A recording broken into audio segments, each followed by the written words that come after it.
A man walked into the rainforest. He stopped, took his axe, and struck the trunk of the tree. Cut! Cut! Cut! Oh, the man was hot. Cut! Cut! Cut! The man was tired. He sat down by the tree and fell asleep. A green tree python slithered down and said in his ear, "Sir, this tree is my home. Please don't cut down the tree."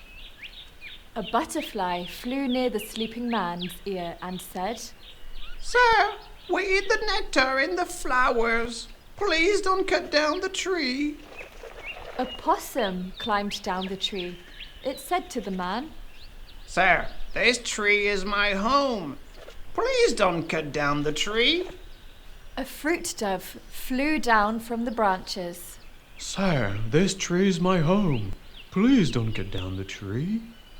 A rat-kangaroo jumped around the trunk. It said in the man's ear, "This tree is our home. Please don't cut down the tree." A cuscus swung down from the branch to branch, with her baby in her pouch, and said to the man, "So, this tree is our home. Please don't cut down the tree." An echidna crawled down and said to the sleeping man, "Sir, we eat ants in this tree. Please don't cut down the tree." A koala climbed down from the tree and said, "Sir, This tree is my home. Please don't cut down the tree." Two children from the tribe who lived in the rainforest knelt over the sleeping man.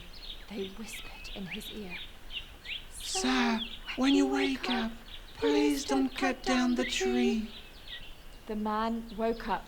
He saw the rainforest children and the animals all around him.